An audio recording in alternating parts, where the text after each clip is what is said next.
ಇದು ಹಿಟ್ಟಿಗೆ ಬೆಳ್ಳುಳ್ಳಿ, ಕೊತ್ತಂಬರಿ, ಜೀರಿಗೆ ಹಾಕಿ ಸಣ್ಣದಾಗಿ ಈ ಥರ ರುಬ್ಕೊಂಡು ಇಟ್ಕೋಬೇಕು ಫಸ್ಟು. ಮತ್ತು ಆಮೇಲೆ ಈ ಹಿಟ್ಟಿಗೆ ರುಚಿಗೆ ತಕ್ಕಷ್ಟು ಉಪ್ಪು, ನಿಮ್ಗೆ ಎಷ್ಟು ಬೇಕೋ ಅಷ್ಟು ಹಾಕ್ಕೊಳ್ಳಿ. ಮತ್ತು ಚಿಟಿಕೆಯಷ್ಟು ನಾವು ಸೋಡಾ ಪುಡಿ ಹಾಕ್ತಾ ಇದ್ದೀನಿ ಇದಕ್ಕೆ. 1/2 ಟೇಬಲ್ ಸ್ಪೂನು ಅರಿಶಿನ ಅಂದರೆ.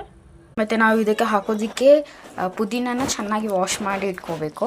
ಇದಕ್ಕೆ ಮತ್ತೆ ಚಿಕನ್ ಮಸಾಲ, ಇದು ಆಪ್ಷನಬಲು, ಬೇಕಂದರೆ ಹಾಕ್ಕೋಬೋದು. ಮಮ್ಮಿ ಹಾಕು ಅಂತ ಹೇಳಿದ್ದಕ್ಕೆ ನಾನು ಹಾಕ್ತಾ ಇದ್ದೀನಿ.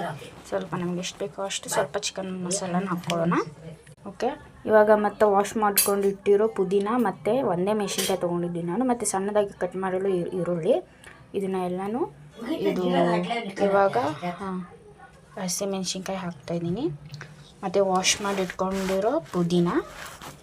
ಇದಾದಮೇಲೆ ಪೂರ್ತಿ ಈರುಳ್ಳಿ ಇದಲ್ವ, ಈರುಳ್ಳಿನ ಇದಕ್ಕೆ ನಾನು ಹಾಕ್ತೀನಿ.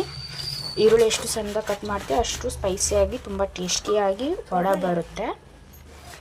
ಇದನ್ನು ಹಾಕಿಬಿಟ್ಟು ಎಲ್ಲನೂ ಸ್ವಲ್ಪ ಇದಕ್ಕೆ ಜೀರಿಗೆ, ಆಮೇಲೆ ಇದನ್ನು ಚೆಂದಾಗಿ ಮಿಕ್ಸ್ ಮಾಡಬೇಕು.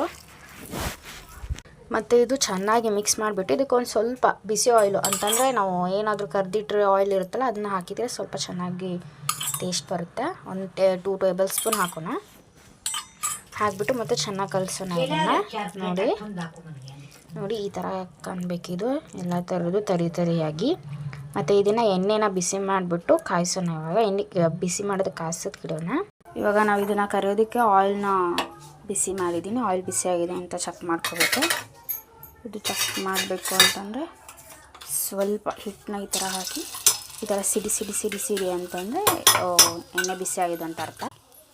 ಆಮೇಲೆ ಇದು ಹಿಟ್ಟನ್ನ ಇದು ಮಾಡೋದಕ್ಕೆ ಸ್ವಲ್ಪ ಸೈಡಲ್ಲಿ ಸ್ವಲ್ಪ ನೀರು ಇಟ್ಕೊಳ್ಳಿ. ಅಂದರೆ ಸ್ವಲ್ಪ ಈ ಥರ ಹಚ್ಕೊಂಡು ಸ್ವಲ್ಪ ಇದು ತೊಗೊಂಡು ಕರ್ನೋಗೋ ಥಾಮೆಕ್ ಸೆಕೆಂಡ್ ಈ ಥರ ಪ್ರೆಸ್ ಮಾಡಿ ಇದರಲ್ಲಿ ಈ ಥರ ಬಿಡಬೇಕು.